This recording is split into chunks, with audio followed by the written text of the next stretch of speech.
Mon frère m'a emprunté ma carte pour des courses, mais m'a volé 7650 €. Mon père l'a défendu en me disant de ne pas être cruel. Je n'ai rien dit, mais j'ai agi en secret cette nuit-là. À 7h35 précise, il a ouvert son compte et a hurlé si fort. Ma carte était destinée à faire des courses, a dit Mathilde Cartier, tenant son téléphone à quelques centimètres du visage de son frère. Alors, explique-moi pourquoi 7650 € ont disparu avant le lever du soleil. Mathilde avait 29 ans et travaillait comme conservatrice de documents dans un musée de l'aviation à Toulouse, restaurant des journaux de bord et des lettres de guerre endommagées par le feu, l'eau et le temps. Pourtant, il y avait une personne dont elle ne pouvait jamais réparer les désastres, son jeune frère, Laurent. La veille, il l'avait invité à un concert en plein air et lui avait demandé d'emprunter sa carte bancaire pour de l'essence et des courses. Elle avait hésité, car chaque faveur qu'elle lui accordait semblait se transformer en une nouvelle obligation, mais elle la lui avait tout de même confiée. Au matin, la carte affichait des débits pour un hôtel de luxe, des appareils électroniques, des bijoux, des cartes de débit prépayées et une plateforme de paris sportifs en ligne. Mathilde n'a pas pleuré ni crié. Elle a photographié chaque transaction, a récupéré sa carte et est partie alors qu'il insistait sur le fait qu'il y avait une explication. Son père l'a appelée avant même qu'elle n'atteigne sa voiture. Il a besoin d'aide, a-t-il dit. Ne sois pas cruel pour une seule mauvaise soirée. Mathilde a compris qu'il s'attendait à la fin habituelle.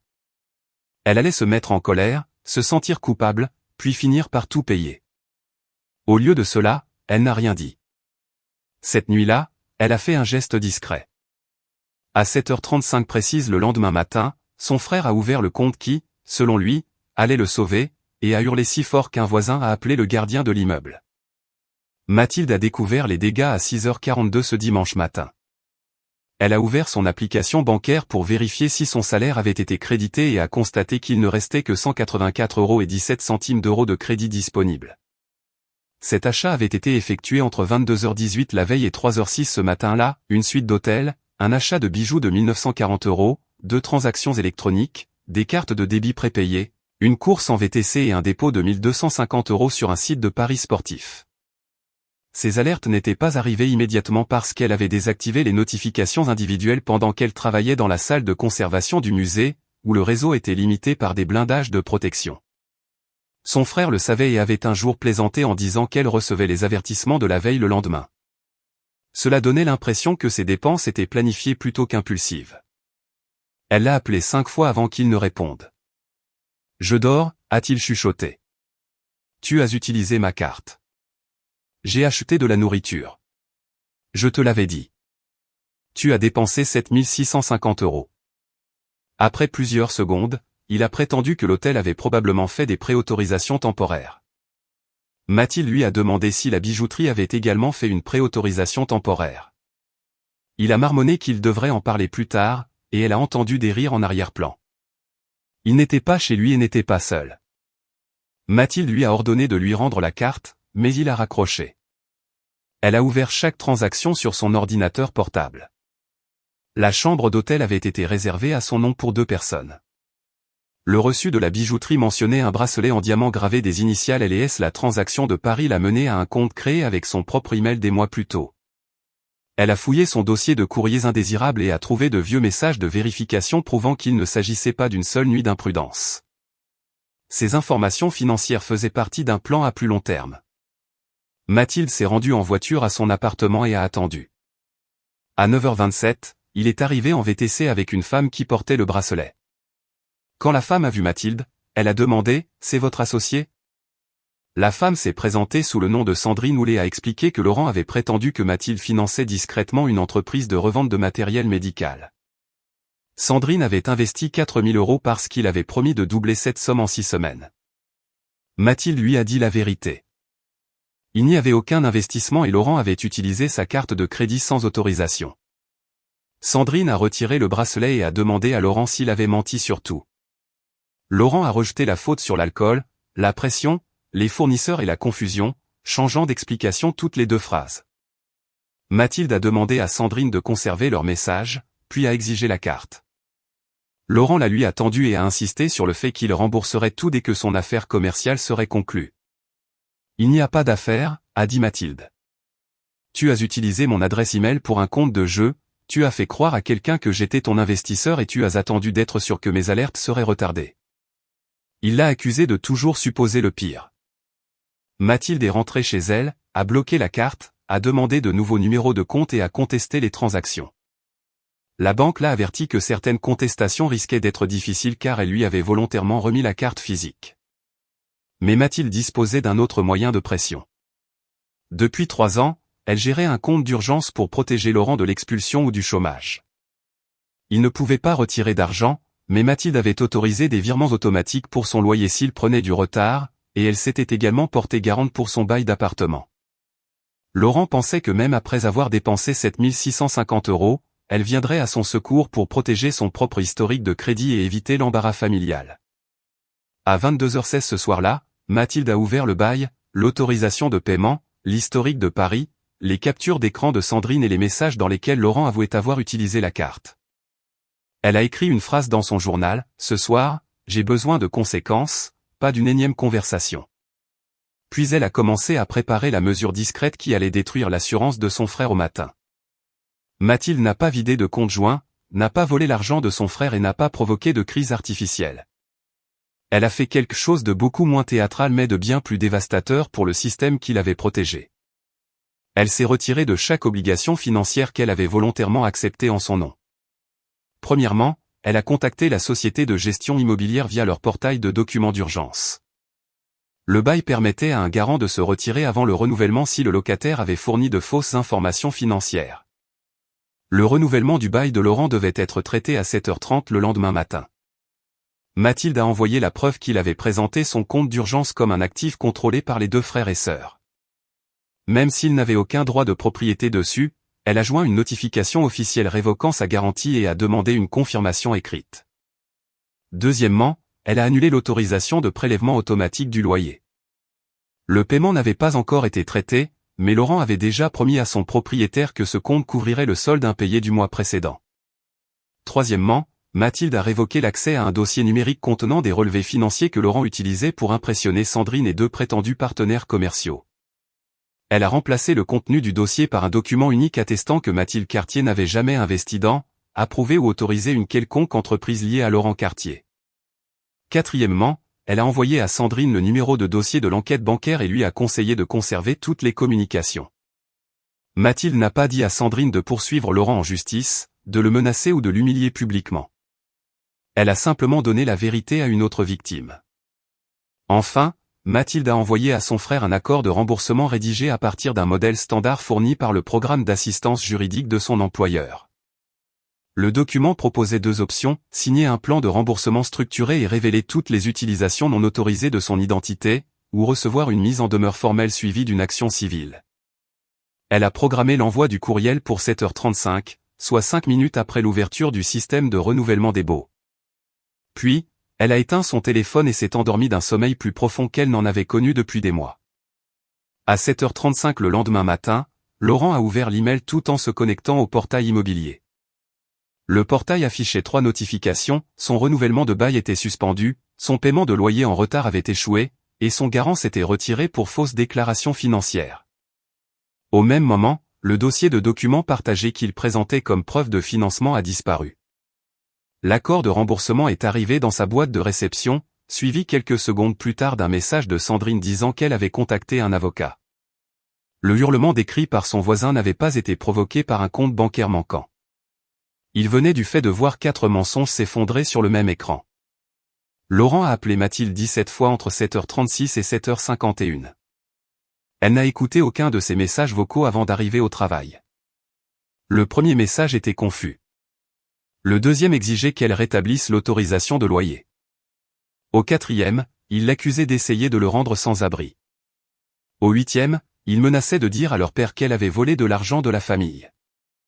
Au 12e, sa colère s'était transformée en peur. Ils disent que j'ai falsifié des documents, disait-il.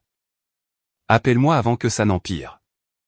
Mathilde a posé son téléphone face contre terre et est entrée dans le laboratoire de conservation. Son projet en cours était le journal de bord d'un navigateur, endommagé par l'eau et provenant d'une collection privée. Les pages s'étaient collées entre elles après des décennies d'exposition à l'humidité. Les séparer demandait de la patience. Tirer trop fort risquait de déchirer le papier. Ajouter trop d'eau risquait de faire disparaître l'encre. Sa collègue Noémie Brochant a remarqué que Mathilde lisait la même ligne du rapport de préservation depuis plusieurs minutes. Noémie dirigeait le programme d'histoire orale du musée et avait la réputation de détecter la détresse des gens sans en faire un spectacle public. Elle a fermé la porte du laboratoire et a demandé « Tu as besoin d'une aide pratique ou d'une aide émotionnelle ?» La question était si directe que Mathilde a répondu honnêtement « Pratique ». Mon frère a pris ma carte et a dépensé 7 650 €. Il a aussi utilisé mon nom pour convaincre des gens qu'il avait des financements.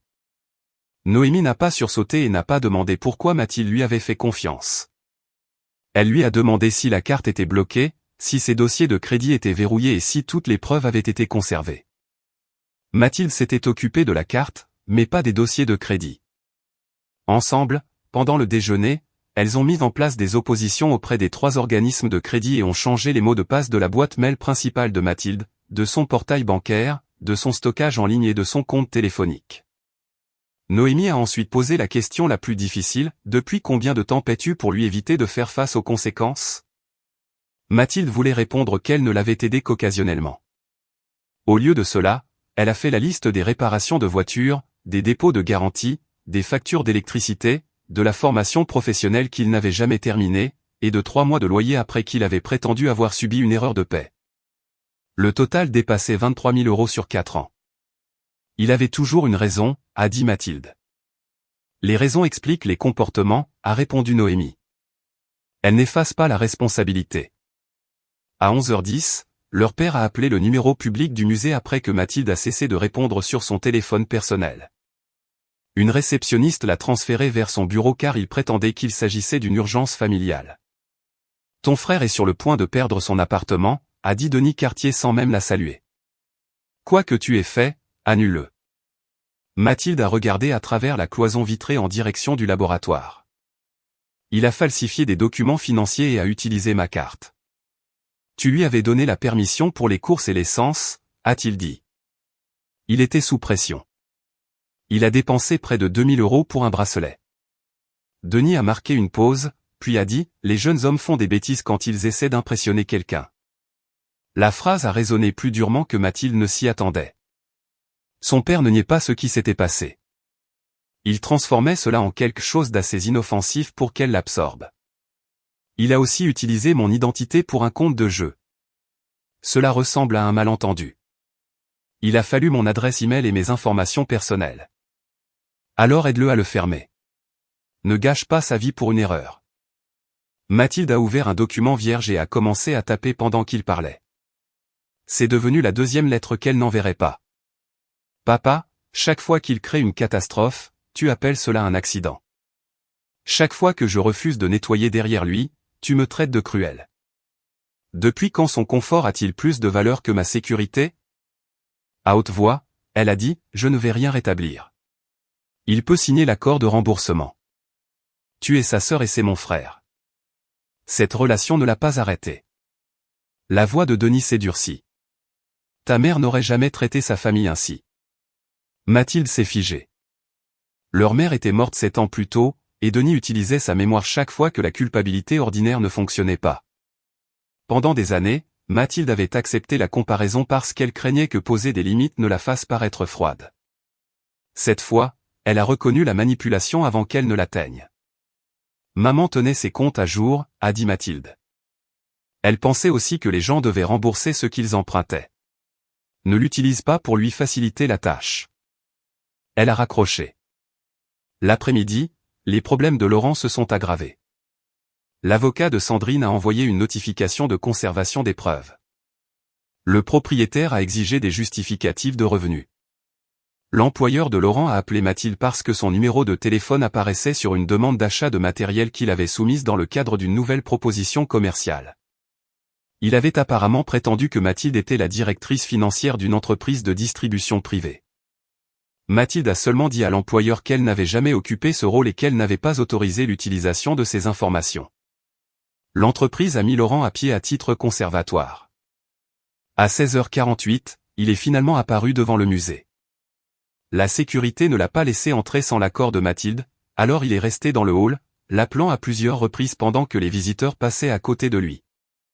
Mathilde l'a observé depuis le premier étage à travers la vitre, alors qu'il passait de la colère aux supplications.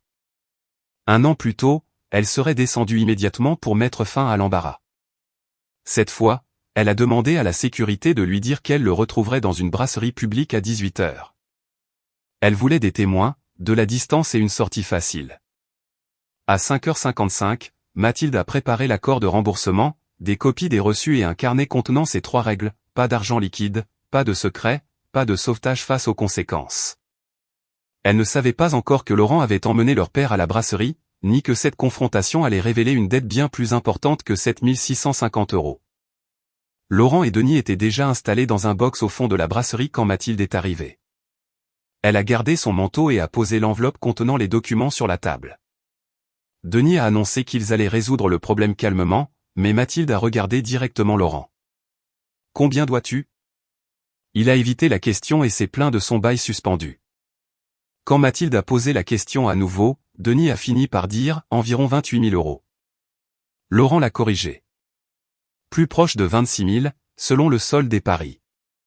La dépense de 7 650 € avait été une tentative de couvrir des pertes plus anciennes. Laurent avait commencé à parier sur le basketball professionnel 11 mois plus tôt, puis avait rejoint un groupe privé vendant des pronostics garantis. Après avoir perdu, il avait emprunté auprès d'applications d'avance de salaire, utilisé de nouveaux prêts pour couvrir les anciens, et convaincu Sandrine d'investir dans la fausse entreprise d'équipement. Le soir du concert, il avait acheté de la marchandise qu'il avait l'intention de revendre et avait loué une suite d'hôtels pour impressionner des hommes qui prétendaient pouvoir le mettre en contact avec des investisseurs. Les appareils électroniques avaient été vendus avant l'aube pour moins de la moitié de leur prix d'achat. Les cartes prépayées avaient disparu et Sandrine avait gardé le bracelet. Mathilde a écouté jusqu'au bout. Denis a alors dit « Maintenant, tu comprends pourquoi il a besoin de nous. » « Non, » a répondu Mathilde. « Maintenant, je comprends pourquoi tout l'argent que nous lui donnerons disparaîtra. » Laurent l'a accusé de vouloir le punir. Mathilde lui a rappelé qu'elle voulait seulement que sa carte serve à faire des courses. Elle a ensuite demandé à Denis quand il avait appris pour les paris. Après avoir hésité, il a avoué qu'il le savait depuis 2 mois et qu'il avait déjà payé 6 000 € pour la dette de Laurent en utilisant ses économies destinées à réparer sa toiture. Il avait tout de même encouragé Mathilde à rester garante pour Laurent parce que ce dernier avait promis d'arrêter. Mathilde s'est sentie plus trahie par ce secret que par la somme elle-même. « Tu m'as laissé continuer à payer son loyer alors que tu savais. » Denis a répondu qu'il essayait de protéger son fils. « Et je suis ta fille » a dit Mathilde. Elle a posé l'accord de remboursement sur la table. Le document exigeait que Laurent reconnaisse la dette, effectue des versements mensuels, déclare chaque compte ouvert avec les informations de Mathilde, évite de contacter l'employeur de celle-ci, suive des conseils financiers et passe une évaluation sur l'addiction au jeu. S'il refusait, Mathilde engagerait une action civile et coopérerait à toute enquête. Denis a qualifié l'accord de document que des inconnus utiliseraient. Les inconnus n'ont pas un accès suffisant pour voler autant, a répondu Mathilde. Laurent a parcouru les pages, puis a déchiré la première feuille en 2. Mathilde a calmement sorti une deuxième copie de l'enveloppe. « Tu avais prévu que je ferais ça ?» a-t-il demandé. « J'avais prévu que tu essaierais de fuir tes responsabilités. » Laurent s'est levé, accusant Mathilde d'aimer son rôle de fille modèle et responsable dont tout le monde a besoin. L'accusation l'a blessé parce qu'une partie était vraie. Après la mort de leur mère, Mathilde avait construit son identité autour du fait d'être fiable. Elle avait protégé Laurent en partie parce que se sentir indispensable la rassurait. « J'aimais me sentir indispensable », a-t-elle admis. « C'est pour cela que ça a duré si longtemps. Mais je n'aime pas ce que je deviens quand Aidé m'oblige à m'oublier moi-même. » Laurent l'a prévenu que lorsqu'il aurait tout perdu, elle devrait se souvenir que c'était son choix. Après son départ, Mathilde a dit à Denis que Laurent avait perdu le contrôle des mois auparavant. Elle refusait simplement de continuer à le cacher. Denis a avoué que venir en aide à Laurent lui avait coûté près de 19 000 € sur 5 ans. Mathilde a offert à son père la seule aide qu'elle était prête à donner, des informations sur les thérapies, des ressources d'accompagnement et un soutien psychologique, sans argent, sans mensonge, sans signature ni protection contre les conséquences juridiques. 2 jours plus tard, Laurent a perdu son emploi après qu'un audit interne a révélé qu'il avait utilisé des documents de l'entreprise et des contacts clients pour soutenir son entreprise fictive. Son propriétaire a refusé de renouveler le bail et Sandrine a intenté une action civile pour ses 4 000 €. Laurent a appelé Mathilde et a dit qu'il était prêt à se faire soigner. Elle lui a envoyé par email les coordonnées de 3 programmes de soins et d'un service d'aide au désendettement à but non lucratif. Lorsqu'il lui a demandé de le conduire à une évaluation prévue pendant la plus importante inspection de donateurs du musée, elle lui a répondu que le bus s'arrêtait à 2 pâtés de maison. Il l'a traité d'insensible. Mathilde est allée travailler. Laurent a manqué sa première évaluation en prétendant que le bus était en retard. Il a manqué la deuxième sous prétexte d'un entretien d'embauche. Le centre de traitement lui a proposé un dernier rendez-vous avant de le replacer à la fin de la liste d'attente. Pendant ce temps, le litige de Mathilde avec la banque avançait lentement. La banque n'a annulé provisoirement que 2 160 € liés aux marchandises annulées. Elle devait toujours payer pour l'hôtel, le dépôt de Paris, les cartes prépayées et les appareils électroniques, ce qui l'a obligée à annuler un séminaire de conservation à Bruxelles auquel elle prévoyait d'assister depuis 2 ans. Cette perte rendait le préjudice encore plus douloureux qu'un simple chiffre. Laurent avait consumé des opportunités et un temps qu'il n'avait jamais pris en considération. Noémie a encouragé Mathilde à utiliser le programme de soutien psychologique du musée. Lors de sa première séance, la psychologue, le docteur Hélène Portier, lui a demandé quand elle s'était sentie responsable de Laurent pour la première fois. Mathilde s'est souvenue qu'elle avait 16 ans lorsque leur mère avait été hospitalisée, et que Laurent, alors âgé de 12 ans, avait oublié un projet scolaire. Mathilde était restée éveillée jusqu'à 2 heures du matin pour le construire à sa place. Il avait obtenu une excellente note et leur mère avait félicité Mathilde de toujours prendre soin de tout le monde. Ce compliment était devenu un rôle. Au fil des ans, Mathilde avait rempli des formulaires, payé des factures, rédigé des CV, appelé des employeurs et transféré de l'argent chaque fois que Laurent paniquait. Qu'aurait-il appris s'il avait reçu une mauvaise note, a demandé la thérapeute. À se préparer, a répondu Mathilde. Et qu'a-t-il appris à la place? Que je me préparerais à sa place. Laurent a finalement assisté à sa 3e évaluation d'addiction au jeu après que Denis a refusé de l'aider à moins qu'il n'y aille. L'évaluateur a recommandé un traitement ambulatoire intensif, un suivi financier et une exclusion des plateformes de paris. Laurent a accepté l'interdiction de parier, mais s'est opposé au calendrier du traitement sous prétexte que cela pourrait gêner sa recherche d'emploi. 3 jours plus tard, Mathilde a reçu une alerte indiquant que quelqu'un avait tenté de réinitialiser le mot de passe d'une ancienne boîte mail en utilisant un numéro de récupération se terminant par les chiffres de Laurent. Il a prétendu qu'il essayait d'accéder au compte de Paris pour pouvoir le fermer. Mathilde a documenté la tentative et l'a ajoutée à son dossier juridique. Lorsque Laurent lui a dit qu'il avait peur, qu'il était sans abri et qu'il avait honte, puis lui a rappelé des souvenirs d'enfance et leur promesse de ne jamais s'abandonner, Mathilde a répondu « Souffrir ne te donne pas la permission de franchir mes limites ».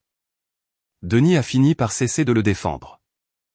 Après qu'une dispute a éclaté et est devenue assez bruyante pour qu'un voisin appelle la police, Denis a dit à Laurent qu'il ne pouvait plus rester à la maison à moins de suivre son traitement ambulatoire et de respecter des règles écrites. Laurent a passé 2 nuits dans sa voiture avant d'accepter le programme de soins. Mathilde n'a pas célébré cette victoire. Les conséquences l'avaient forcée à se soigner, mais elle ne pouvait pas garantir le changement. Elle s'est plutôt concentrée sur une opportunité de promotion au musée. Sa proposition pour préserver les registres de maintenance d'aéronefs en détérioration lui a permis d'obtenir le poste de restauratrice en chef. Lorsque Denis l'a félicité, il a reconnu que ses propres sauvetages avaient contribué à créer la crise.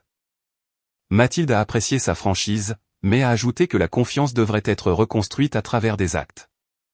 Pendant la déclaration financière de Laurent, un autre mensonge est apparu. 2 ans plus tôt, il avait photographié le permis de conduire de Mathilde et avait utilisé ces informations pour demander un prêt en ligne. La demande avait échoué, mais la tentative restait gravée dans l'historique de ses démarches. L'avocat de Mathilde a précisé qu'elle pouvait porter plainte séparément pour cela. Lors d'une réunion au centre de traitement, Mathilde l'a confronté. Chaque ancien email ou document me fait maintenant me demander si tu l'as utilisé. J'ai dû changer de mot de passe, bloquer mon crédit, annuler des projets et passer des heures à prouver mon identité. C'est cela que tu m'as volé. Laurent a répondu que le prêt n'avait jamais abouti. Tu as quand même essayé, a répliqué Mathilde. Lorsqu'il s'est excusé, elle a dit qu'elle avait besoin d'actes plutôt que d'un discours. Le conseiller a posé l'accord de remboursement sur la table, et cette fois-ci, Laurent l'a signé. Son premier versement ne serait que de 75 € tant qu'il restait sans emploi, mais la structure importait plus que le montant. L'action civile de Sandrine a également progressé. Laurent a été condamné à la rembourser, a vendu sa voiture pour réduire ses dettes et a intégré un logement de transition lié au programme de soins. Il avait perdu son emploi, son appartement, sa relation, sa voiture, son cercle social et l'illusion que sa famille effacerait toujours les conséquences. Le plus douloureux était que plus personne n'acceptait ses explications comme monnaie d'échange. 3 mois après le concert, Mathilde a reçu une enveloppe au musée. À l'intérieur se trouvait un mandat de 75 € et un mot manuscrit de Laurent. Le mot ne contenait pas d'excuses théâtrales. Il y disait qu'il avait commencé à faire des gardes tôt le matin dans une blanchisserie industrielle, qu'il suivait son traitement 4 soirs par semaine et qu'il avait atteint 61 jours sans parier. Il reconnaissait que ce chiffre ne réparait pas ce qu'il avait fait. Il voulait simplement qu'elle sache que ce paiement provenait de son salaire. Mathilde a placé le mot dans le tiroir de son bureau plutôt que de répondre immédiatement. Son ancien instinct la poussait à le féliciter, à le rassurer et à transformer un seul acte responsable en preuve que tout était réparé. La thérapie lui avait appris à tolérer l'espace entre l'amélioration et la confiance. Au travail, sa promotion lui a apporté de nouvelles responsabilités. Elle supervisait 3 techniciens de conservation et coordonnait un projet avec une université régionale. Pendant des années, Mathilde avait refusé des opportunités de direction parce qu'elle pensait que les urgences de Laurent exigeaient de la flexibilité. Débarrassée de ces interruptions, elle a découvert combien d'énergie cette vigilance constante lui avait consommée. Elle a également commencé à reconstruire des aspects de sa vie personnelle qu'elle avait négligés. Noémie lui a présenté un bénévole de la société historique locale nommé Gabriel Morand, un ingénieur civil qui restaurait de vieilles radios le week-end. Mathilde a accepté de prendre un café, mais lui a dit qu'elle avait besoin de prendre son temps. Elle ne voulait plus de relations basées sur le besoin de prouver son utilité. La banque a finalement résolu la plupart des transactions contestées. Les achats d'appareils électroniques annulés et une partie des frais d'hôtel ont été annulés.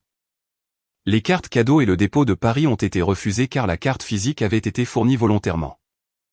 Après déduction, Laurent devait légalement 5 490 € à Mathilde, plus les frais associés au remplacement de la carte et à la consultation juridique. Cumulé avec la créance de Sandrine, les prêts de Denis et d'autres dettes, son plan de remboursement prendrait des années. Laurent avait du mal avec ce rythme. Lors d'une réunion thérapeutique, il a confié à Mathilde que voir son salaire disparaître dans les remboursements lui donnait l'impression que sa vie ne commencerait jamais. Mathilde a répondu, « Rembourser n'est pas retarder ta vie. Cela fait partie de la vie que tu as créée. » Il a semblé blessé, mais le conseiller lui a demandé de réfléchir à cette affirmation plutôt que de la rejeter. Plus tard, Laurent a avoué qu'il s'était imaginé la guérison comme quelques mois difficiles suivis du pardon. Il n'avait pas compris que la responsabilité pouvait être répétitive, discrète et ennuyeuse. Cette prise de conscience a été le premier changement en lequel Mathilde a eu confiance. Denis a également commencé une thérapie à travers un groupe de soutien familial. Il s'est excusé d'avoir fait pression sur Mathilde et d'avoir caché l'addiction au jeu de Laurent. Plus important encore, il a changé d'attitude.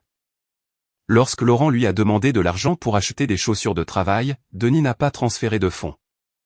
Il a contacté le centre de traitement, a appris qu'un fonds professionnel pouvait fournir les chaussures et y a orienté Laurent. Quand Laurent s'est plaint que la famille devait s'entraider, Denis a répondu « Nous t'aidons à utiliser le bon réseau d'aide ». Mathilde a vu dans cette phrase la preuve que son père apprenait enfin la différence entre soutenir et secourir. La famille a assisté à une séance de médiation ensemble. Laurent a avoué que la fiabilité de Mathilde était devenue une source de ressentiment pour lui. Il comparait chaque échec de sa vie à la carrière stable de sa sœur et en avait conclu qu'elle lui devait une compensation pour être celle qui réussissait. Chaque fois qu'elle le sauvait, ce ressentiment grandissait parce que son aide confirmait sa dépendance. « J'ai fait de toi la coupable d'avoir ce que je voulais », a-t-il dit. « Puis j'ai utilisé ta gentillesse comme preuve que tu ne m'arrêterais jamais. » Mathilde a apprécié sa franchise, mais elle n'a pas effacé les blessures par un pardon immédiat. Comprendre pourquoi tu m'as fait du mal ne m'oblige pas à te faire de nouveau confiance. Je sais. Le sais-tu vraiment? Je commence à le comprendre. Après la séance, Laurent a demandé s'il pouvait se voir un jour pour un café sans parler d'argent ni de traitement. Mathilde a répondu qu'il pourrait l'envisager après 6 remboursements consécutifs et une assiduité constante. Elle s'attendait à ce qu'il se plaigne de ces conditions.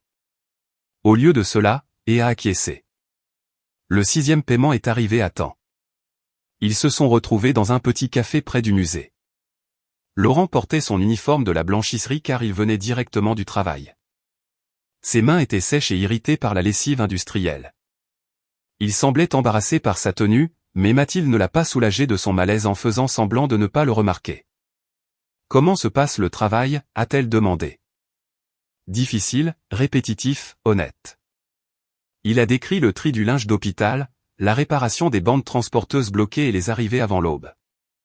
Son superviseur lui avait proposé de le former à la maintenance des équipements parce qu'il arrivait systématiquement en avance. Laurent a dit que l'opportunité n'était pas impressionnante, mais que c'était la première qu'il obtenait sans mentir sur ce qu'il était. « Cela me semble très impressionnant », a dit Mathilde. Il a souri brièvement, puis est devenu sérieux. « Je pensais que tu avais une vie facile parce que tu ne passais pas ton temps à la détruire. » Mathilde l'a regardé de l'autre côté de la table. « La stabilité est un travail, Laurent.